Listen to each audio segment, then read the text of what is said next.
दोस्तों आज की इस वीडियो में बात करेंगे कर्क राशि वालों के अगस्त महीने के संपूर्ण राशिफल के बारे में। यह महीना कर्क राशि के जातकों के लिए कई महीनों में अनुकूल परिणाम देने वाला महीना साबित हो सकता है। बस आपको अपने स्वास्थ्य पर ध्यान देना होगा। राशि के अष्टम भाव में वक्री शनि महाराज स्वास्थ्य से संबंधित चुनौतियों की ओर इशारा कर रहे हैं। यदि आप अपने स्वास्थ्य पर ध्यान नहीं देते तो कुछ समस्याओं का सामना करना पड़ सकता है।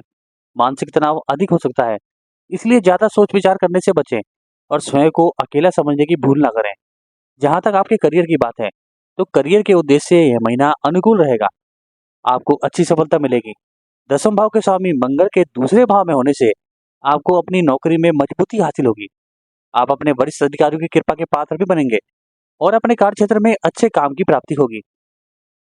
छठे भाव के स्वामी देवगुरु बृहस्पति भी एकादश भाव में दशम भाव के स्वामी और पंचम भाव के स्वामी मंगल महाराज तथा भाग्य स्थान के स्वामी भी बृहस्पति ही हैं। इस कारण से आपको इस दौरान बड़ा पद प्राप्त होने के योग बन सकते हैं। आपका प्रमोशन हो सकता है और आपकी आमदनी में बढ़ोतरी होने के स्पष्ट संकेत मिल रहे हैं। व्यापार करने वाले जातकों के लिए यह महीना संभल कर चलने वाला होगा। व्यापार को लेकर पूंजी निवेश करने की आवश्यकता भी महसूस होगी। प्रेम संबंधों में मधुरता आएगी। हल्की फुल्की कहासुनी के बावजूद आप अपने रिश्ते में अच्छे से समय व्यतीत करेंगे। एक दूसरे से विवाह करने की ठान सकते हैं। आपका रिश्ता भी पक्का हो सकता है। विवाहित जातकों के वैवाहिक जीवन में हल्के फुल्के उतार चढ़ाव के बाद प्यार भरे पलों की आहट होगी। परिवार में वृद्धि का समय हो सकता है, इसलिए परिवार में संतान के जन्म पर भी ध्यान दे सकते हैं। विद्यार्थियों के लिए यह महीना अनुकूल रहने वाला है। आपको अच्छी सफलता मिलेगी। आपकी मेहनत सफल रहेगी और आप अपने कार्य में अनुकूलता प्राप्त करते हुए आगे बढ़ेंगे। पारिवारिक जीवन में सुख और शांति का वास होगा। आप अनचाही यात्राओं से बचने की कोशिश करें। चलिए बात कर लेते हैं आपके करियर यानी कार्य क्षेत्र की। करियर के दृष्टिकोण से यह महीना अनुकूल रहने की प्रबल संभावना है।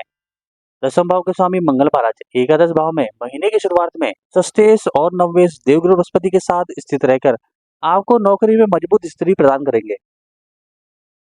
आपके अनुभव का लोहा हर कोई मानेगा। आप न केवल मेहनत और अनुभव बल्कि ईमानदारी और कर्मठता के साथ अपने काम को अंजाम तक पहुंचाएंगे। आप जो भी काम करेंगे आप उनमें अपना सर्वस्व झोंक देंगे, जिससे आपको अच्छी सफलता मिलेगी और नौकरी में आपकी स्थिति मजबूत होगी। व्यापार करने वाले जातकों के लिए सप्तम भाव के स्वामी शनि महाराज अष्टम भाव में वक्री अवस्था में विराजमान रहकर आपको बार बार इस बात का ध्यान दिलाएंगे कि कोई भी काम ऐसा ना करें जो कानून के विरुद्ध जाए और अपना टैक्स भी समय पर चुकाएं, अन्यथा आपको व्यापार में कुछ समस्याओं का सामना करना पड़ सकता है।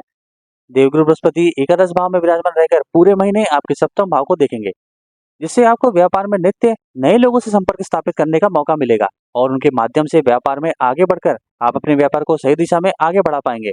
सरकारी क्षेत्र से भी लाभ हो सकता है।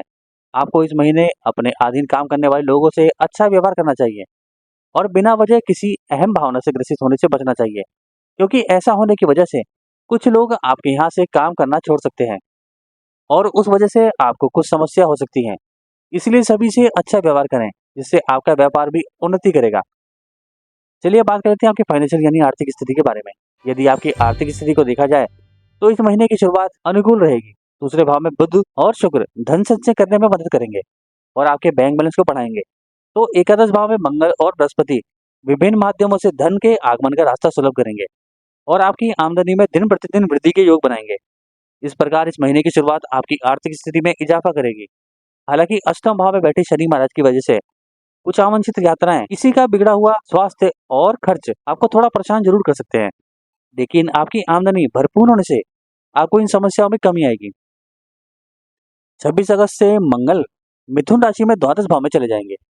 तब कुछ खर्चों में बढ़ोतरी हो सकती है और आपकी यात्राएं बढ़ने से और आपके काम के सिलसिले में भी अधिक यात्राएं करने से कुछ खर्चा हो सकता है।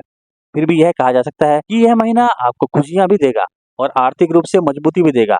आपको महीने के उत्तरार्ध में जब 16 अगस्त से सूर्य सिंह राशि में द्वितीय भाव में जाएंगे तो सरकारी क्षेत्र से लाभ के योग भी बनेंगे। चलिए बात कर लेते हैं आपके हेल्थ यानी स्वास्थ्य की। यह महीना स्वास्थ्य के दृष्टिकोण से वैसे तो अनुकूल रहने की संभावना है, लेकिन पूरे ही महीने शनिदेव का अष्टम भाव में वक्री अवस्था में विराजमान रहना यह संकेत देता है कि आपको अपनी सेहत के प्रति तनिक भी लापरवाही नहीं दिखानी चाहिए, क्योंकि ऐसा करने से आप किसी बड़ी बीमारी की चपेट में आ सकते हैं। यह समय किसी बड़ी बीमारी को जन्म दे सकता है, लेकिन आप यदि चौकन्ने हैं और अपने स्वास्थ्य को लेकर सचेत रहते हैं तो फिर आपको घबराने की आवश्यकता नहीं पड़ेगी। आप इन सभी समस्याओं से बाहर निकल जाएंगे। चलिए बात कर लेते हैं आपके प्रेम और वैवाहिक जीवन की। यदि प्रेम संबंधों की बात करें तो महीने की शुरुआत बहुत बढ़िया रहेगी। दूसरे भाव में बुध और शुक्र तथा एकादश भाव में बैठे मंगल और बृहस्पति जिनकी दृष्टि पंचम भाव पर पड़ेगी। इससे प्रेम संबंधों में मजबूती आएगी। आप और आपके प्रीतम एक दूसरे के और निकट आएंगे, एक दूसरे से प्यार भरी बातें करेंगे, अपने रिश्ते के महत्व को समझेंगे।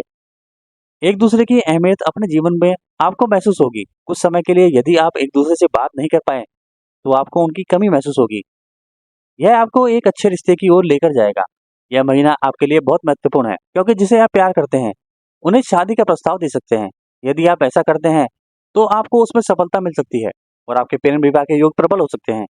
यदि विवाहित जातकों की बात करें तो आपको थोड़ी सावधानी रखनी होगी, क्योंकि महीने की शुरुआत में सूर्य महाराज आपकी राशि में बैठकर सप्तम भाव को देखेंगे, जो वैवाहिक संबंधों में कुछ कठिनाइयां दे सकते हैं। इसके अतिरिक्त सप्तम भाव के स्वामी शनि महाराज स्वयं अष्टम भाव में वक्री अवस्था में होंगे, जो ससुराल पक्ष से भी कुछ उतार चढ़ाव को दिखाता है। सूर्य और शनि का योग वैवाहिक संबंधों में तनाव का कारण बन सकता है। इसलिए अपनी ओर से कोई भी ऐसा काम ना करें जिससे आप और आपके जीवन साथी के बीच विवाद ज्यादा बढ़ जाए। हालांकि अच्छी बात यह रहेगी कि देवगुरु बृहस्पति पूरे महीने आपके सप्तम भाव पर दृष्टि डालेंगे, जिससे आपका रिश्ता समन्वय पूर्वक चलता रहेगा और कोई बड़ी समस्या नहीं आ पाएगी। आपको अपने जीवन साथी के स्वास्थ्य पर भी ध्यान देना चाहिए और आवश्यक होने पर उपचार करना चाहिए। एक दूसरे को पर्याप्त समय दें, जिससे सभी समस्याएं दूर हो सकें और आपका रिश्ता प्रेम पूर्वक चलता रहे। चलिए बात कर लेते हैं आपकी पारिवारिक स्थिति के बारे में। यह महीना पारिवारिक तौर पर सामान्य रहने की संभावना दिखाई दे रही है। दूसरे भाव में महीने की शुरुआत में बुध और शुक्र जैसे ग्रह विराजमान रहेंगे, जो घर के माहौल को हल्का और प्रेम पूर्वक बनाए रखेंगे, जिससे आपसी सामंजस्य बेहतर बनेगा। मंगल ग्रह की दृष्टि आपके दूसरे भाव पर महीने की शुरुआत में रहेगी, जिससे बीच बीच में कुछ तलखियां भी बढ़ सकती हैं। वक्री शनि महाराज अष्टम भाव में बैठकर दूसरे भाव को देखेंगे। इससे भी परिजनों के बीच कुछ कड़वी बातें हो सकती हैं। बुध महाराज वक्री अवस्था में 22 अगस्त से आप ही की राशि में वापस आ जाएंगे, जिससे आप भी कुछ बातों को खींचने की कोशिश कर सकते हैं। इस आदत से बचकर रहेंगे तो घर में सुख शांति रहेगी। चतुर्थ स्थान के स्वामी शुक्र महाराज महीने की शुरुआत में द्वितीय भाव में रहेंगे, जो परिवार में सुख और शांति को बढ़ाएंगे। घर की सुख और सुविधाओं में बढ़ोतरी होगी और घर में खुशी का माहौल बढ़ेगा। भाई बहनों से भी आपके संबंध ठीक ठाक ही रहेंगे। हालांकि किसी बात को लेकर बहुत ज्यादा उन्हें टोकने से बचें, क्योंकि ऐसा करना उन्हें बुरा लग सकता है। फिर भी वे आपकी हर काम में मदद करेंगे। अब आपके लिए कुछ उपाय हैं।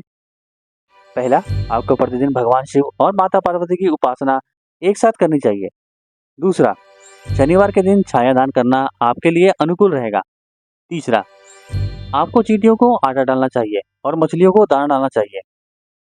चौथा, मंगल और शनिवार के दिन श्री बजरंग बाण का पाठ करना चाहिए। आज की वीडियो में बस इतना ही। हरे कृष्णा।